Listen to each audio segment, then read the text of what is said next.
Advertencia: el contenido de este video puede ser muy gráfico. Se recomienda discreción. Hola, mi nombre es Jessica Jennings y esto es Miércoles de Morbo. Cada miércoles comparto historias de asesinatos reales. Si eres nuevo aquí, asegúrate de hacerle clic en el botón de suscripción. Vamos a empezar. Se puede decir que no todos los enfermos mentales son delincuentes, ni que todos los delincuentes son enfermos mentales.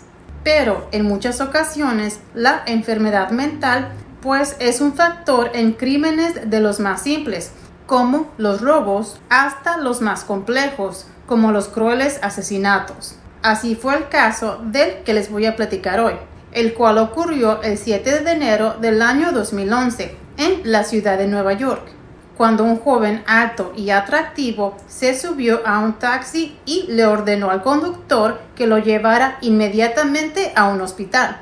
Durante el camino, el joven se mostró inquieto y nervioso, pero la mayoría de los taxistas están acostumbrados a lidiar con todo tipo de gente. Aún así, el conductor notó que el pasajero era más extraño de lo normal, ya que en un momento durante el viaje le pidió que se ajustaba la radio, ya que supuestamente necesitaba localizar mensajes ocultos. Y además, el taxista observó que las muñecas del pasajero estaban vendadas y se podía ver que tenían sangre. Aproximadamente a las 10 de la noche, ellos llegaron al hospital Roosevelt y al final el joven pasajero le dio un billete de $100. Después el pasajero llegó demasiado apresurado a la unidad de emergencias, con una actitud nerviosa. Se puede decir que el joven estaba pues medio perdido, o sea que no andaba bien. Justo en ese momento, el taxista escuchó un reporte especial en la radio.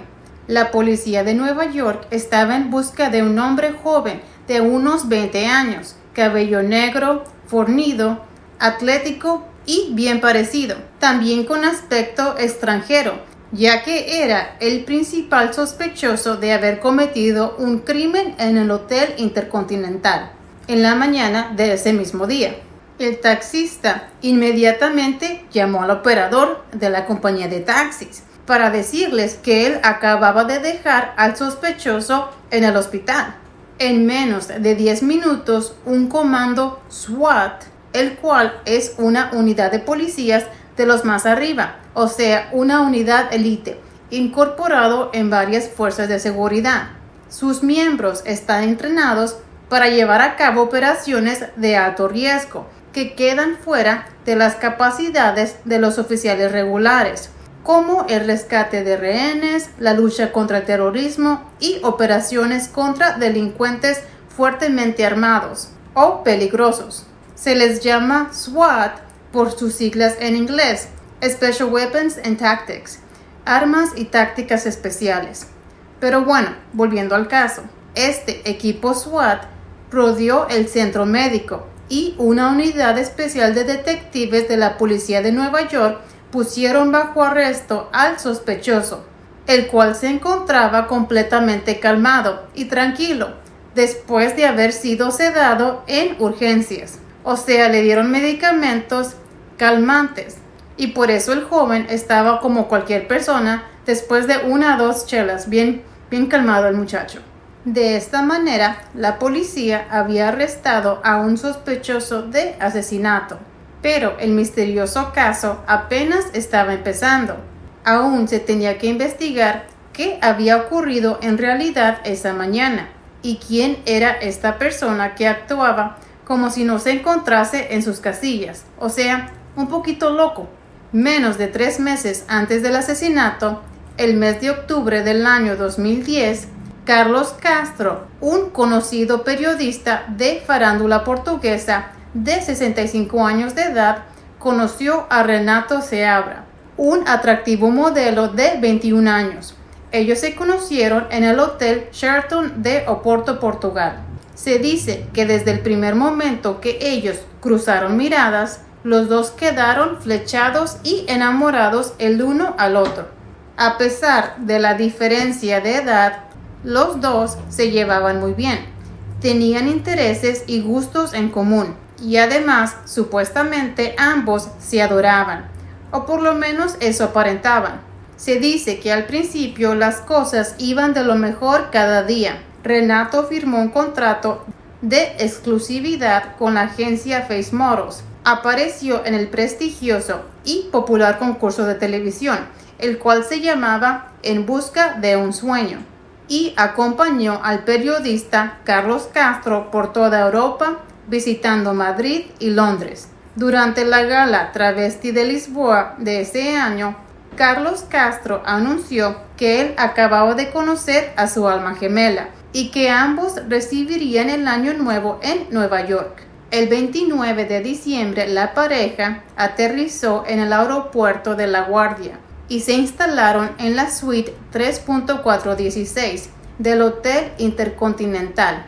Durante otra semana de diversión, ellos visitaron el Madison Square Garden para ver jugar en un partido de baloncesto a los New York Knicks. Fueron también al Radio City Music Hall en el Rockefeller Center y a toda la Quinta Avenida mientras recibieron el Año Nuevo en Times Square, al lado de muchísimos neoyorquinos. En los primeros días de enero, ellos también viajaron a Atlantic City y Carlos le presentó a Renato una amiga de él, que también era periodista y ella vivía en New Jersey junto con su novio. Así que las dos parejas convivieron juntos esa noche y según la declaración de la periodista, el joven modelo se comportó de una manera buena. Era amable, tranquilo, educado. La verdad parecía ser muy buen partido para su amigo Carlos. Al siguiente día las parejas volvieron a convivir juntos en Polinos, una popular pizzería de Atlantic City, en donde Renato se mostró más cariñoso que nunca. Todo indicaba que ambos vivían un sueño hecho realidad, en que un hombre mayor y un muchacho muy joven realmente parecían compartir sus sueños y sus anhelos, o sea, realmente se miraban enamorados. Pero ya que esto es miércoles de morbo, sabemos que las cosas van a terminar mal. Así que de pronto e inesperadamente comenzó a relucir un extraño cambio en el comportamiento del joven modelo. Al principio el cambio fue leve, pero luego, más y más, el joven estaba como medio reservado, hasta que literalmente se convirtió en alguien completamente desconocido. A partir del 5 de enero, Carlos comenzó a notar que las cosas ya no iban tan bien como al principio. Renato se levantaba por las mañanas mostrándose inquieto e incómodo, algo así como fastidiado. Luego de pasar 2 meses en su puesto Amor y Pasión, el joven modelo comenzó a rechazar a Carlos, tanto en el sexo como también en público. Durante esos 2 últimos días, Renato se mostró más gastador que de costumbre. Le estaba exigiendo a Carlos más y más dinero, el cual él malgastaba en uno de los casinos de Atlantic City. Al día siguiente, las cosas se pusieron peor. Carlos y Renato discutieron casi todo el día por sus diferencias, hasta que llegó un punto en que los dos dejaron de dirigirse la palabra, o sea, se hicieron la ley del hielo. Carlos estaba muy molesto con la actitud de su joven novio y comenzó a creer que toda la relación había sido solo algo pasajero y un cruel engaño por parte del joven modelo, o sea que el pobre se estaba sintiendo usado. Esa noche los dos regresaron al hotel. Carlos sabía que todo estaba perdido y tristemente no estaba equivocado. Luego de cenar, Carlos se comunicó con su amiga periodista y se desahogó con ella. Le contó todo lo que estaba pasando. Le dijo que durante los últimos 2 días había sentido una rara sensación con Renato, debido a sus extraños y repentinos cambios de personalidad. Según el testimonio de la periodista, su amigo estaba preocupado porque él sentía que estaba con 2 personas a la vez, que Renato se comportaba de 2 personas distintas, y también le confesó con tristeza que la relación estaba cerca del fin y que cuando regresaran a Lisboa cada quien seguiría por su lado. Aproximadamente a eso de las 6:30 de la tarde del viernes 7 de enero, al abrirse las puertas del ascensor del hotel, Renato salió como confundido, muy desorientado y fuera de sí. En ese instante se topó de frente con Mónica Pires, una colega y amiga de Carlos, que había conocido meses atrás en Portugal. Cuando Mónica se encontró con Renato, se sorprendió mucho al verlo despeinado, pálido, ojeroso y sobre todo actuando de una manera muy extraña. Ella obviamente intentó hablar con él para saber qué estaba pasando, pero Renato le aseguró: Carlos nunca volverá a salir del hotel. Luego de esa respuesta tan extraña y escalofriante, Mónica corrió inmediatamente a la habitación de su amigo Carlos. Pero luego de llamarlo durante más de 15 minutos, «Hey, Carlos, ¿estás ahí? Carlos, Carlos», y ver que no respondía, ella se convenció de que algo muy malo debió haberle pasado. Rápidamente regresó al lobby o la recepción del hotel y le pidió al gerente que subiera con ella lo más rápido posible a la habitación de su amigo para ver si le había pasado algo. Al llegar ahí nuevamente, los dos llamaron a la puerta y de igual manera no tuvieron respuesta. Al ver la situación, el gerente decidió usar la llave maestra para entrar a la habitación y cuando abrieron la puerta se encontraron con una escena terrible. Toda la habitación era un caos total. El pobre de Carlos Castro estaba desnudo en el piso, cubierto con una sábana, y pues el señor se miraba que fue brutalmente asesinado. Una hora después, la suite 3.416 estaba siendo inspeccionada por los forenses de la policía de Nueva York, quienes recolectaron una gran cantidad de muestras de cabello, fibras y sangre de la víctima. Pasadas las 11 de la noche, la policía se comunicó con los detectives que se encontraban en la escena del crimen para informarles que el sospechoso ya había sido detenido y que estaba bajo custodia.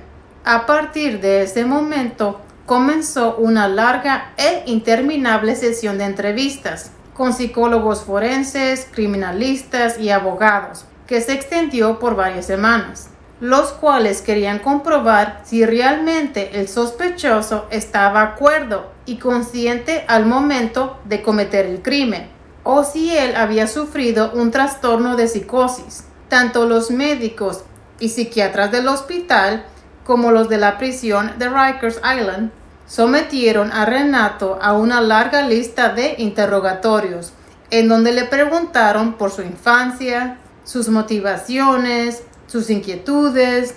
Los resultados fueron precisos pero contradictorios. Todo coincidía en que Renato estaba experimentando un trastorno bipolar y también padecía de una enfermedad mental de personalidad no especificada. Los abogados de la fiscalía y de la defensa quedaron confundidos al ver las grabaciones que los psiquiatras le hicieron a Renato, en donde el joven estaba haciendo ejercicio completamente desnudo. También se veía cómo trataba a las enfermeras con mucha amabilidad para lograr que ellas tuvieran sexo con él. En la biblioteca de la prisión, él les aseguraba que él era el mismísimo Jesucristo, y en otras grabaciones aparecía caminando en ropa interior con una sábana amarrada al cuello, como si fuera un superhéroe. La defensa insistía que su defendido no podía enfrentar un juicio por condiciones de enfermedad mental. Todas las pruebas y exámenes a los que Renato fue sometido ayudaron a determinar que existían evidencias claras de un trastorno de la personalidad. Sin embargo, la justicia estadounidense tiene muy claro que los trastornos de personalidad no lo hacían inimputable, o sea, que no lo hacían no responsable por sus actos.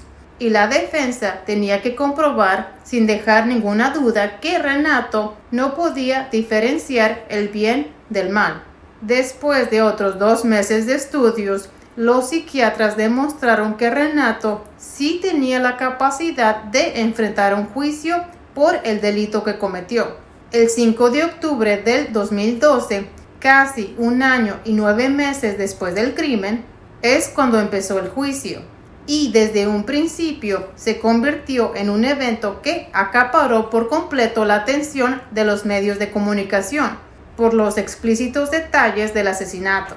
Además, por la sorprendente decisión de enjuiciar a alguien que evidentemente parecía tener una enfermedad mental. La fiscalía comenzó haciendo un recuento detallado de la vida de Renato, para demostrar que él sufría de un trastorno de personalidad, pero que era alguien que sabía muy bien lo que estaba haciendo y sabía diferenciar entre el bien y el mal. El momento más discutido de todo el juicio fue la dura reconstrucción de las últimas horas de vida de Carlos Castro y de la cruel tortura al que el pobre fue sometido. Según las investigaciones y testimonios, a las 12:32 del mediodía del 7 de enero, el personal del Hotel Intercontinental vio por última vez con vida a Carlos Castro, cuando la camarera entró a la habitación y lo encontró acostado leyendo un periódico.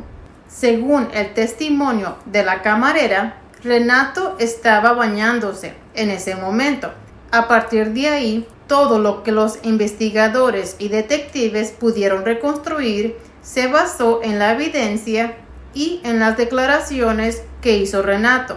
A eso de las 12:35, Renato salió del baño y, según sus palabras, él estaba muy furioso porque según él tenía que enfrentarse al demonio que se encontraba en la habitación y lo estaba alejando de Carlos, a quien él consideraba un gran amigo, lo cual te pone a pensar, pues no que eran novios, ¿por qué le llama un gran amigo? Pero bueno, justo en ese momento recibieron una llamada de Odilia, la madre de Renato, quien le estaba llamando desde Lisboa. Él contestó la llamada, pero fue muy cortante al hablar con su propia madre, y además le indicó a su mamá que no podía hablar en ese momento, dejando el teléfono a un lado, con su madre aún en la línea, o sea, ella no había colgado el teléfono. La falta de respeto que Renato mostró para su madre fue lo que hizo que Carlos se pusiera de pie para reclamarle y hacerle ver a su joven novio pues que andaba de muy mala actitud, y fue ahí cuando todo se salió de control. Carlos Castro cacheteó a Renato diciéndole que madurara, y entonces Renato, lleno de furia, lo agarró con fuerza de los brazos y lo aventó contra el piso. Cuando la víctima cayó al piso, él soltó un grito muy fuerte de dolor porque su brazo izquierdo se fracturó con la caída. La mamá de Renato aún continuaba al otro lado del teléfono. La pobre se encontraba, pues obviamente muy preocupada por todo lo que estaba escuchando.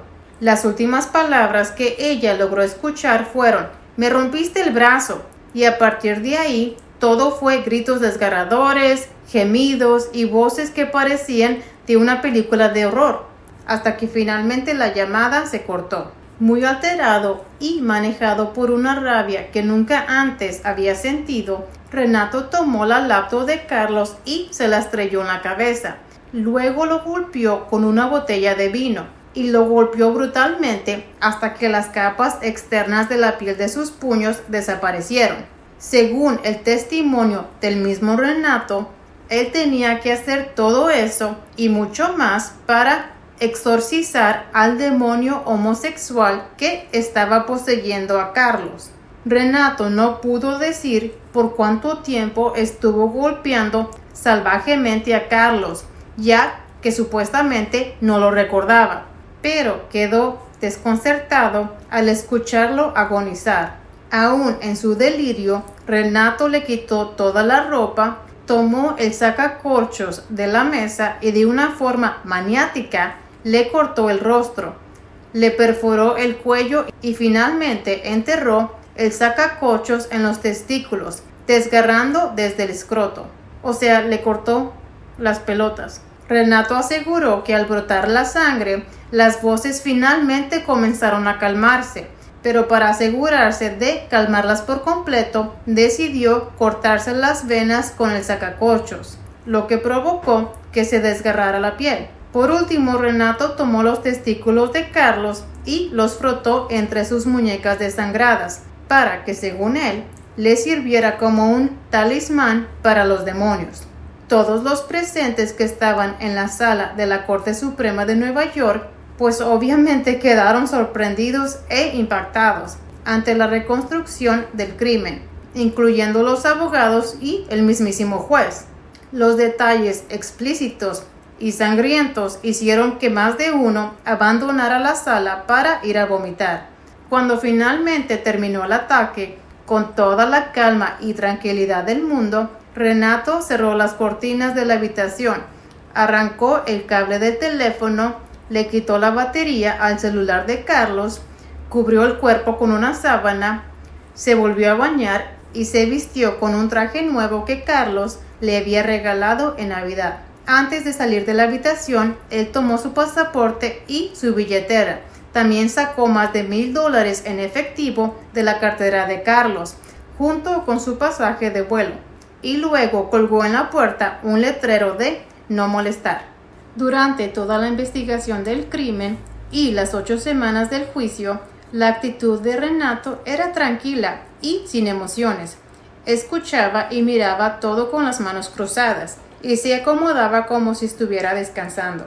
Solo de vez en cuando mostraba interés en algo, pero jamás se mostró molesto o preocupado, mucho menos triste por la sentencia que le esperaba.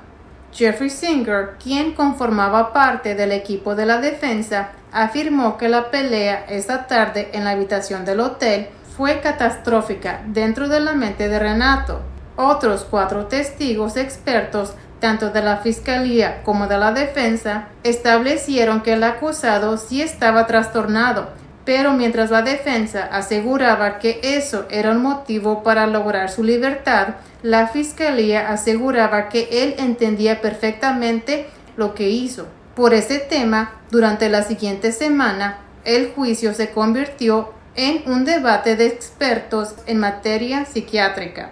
Después de 8 largas semanas de debates, interrogatorios y presentaciones de evidencias, la fiscal Maxine Rosenthal presentó sus alegos finales, en donde reafirmó que el trastorno del acusado no era excusa para asesinar de una manera tan salvaje a un ser humano, y que todos los estudios determinaban que él estaba cuerdo y en completo uso de sus facultades mentales cuando cometió el crimen. Al finalizar, le pidió al jurado que usara el sentido común y no permitieran que alguien así siguiera libre en las calles.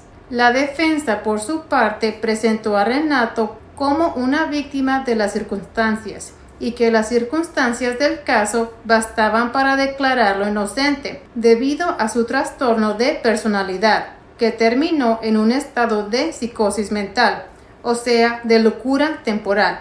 En diciembre del año 2012, luego de 6 horas de deliberación, el jurado fue unánime, encontrando al acusado Renato Seambra culpable del asesinato con premeditación, alevosía y ventaja. Posteriormente, el juez dictó una sentencia de cadena perpetua, pero determinó que existían suficientes circunstancias en la condición mental del acusado, por lo que dictaminó que debería pasar al menos 25 años tras las rejas.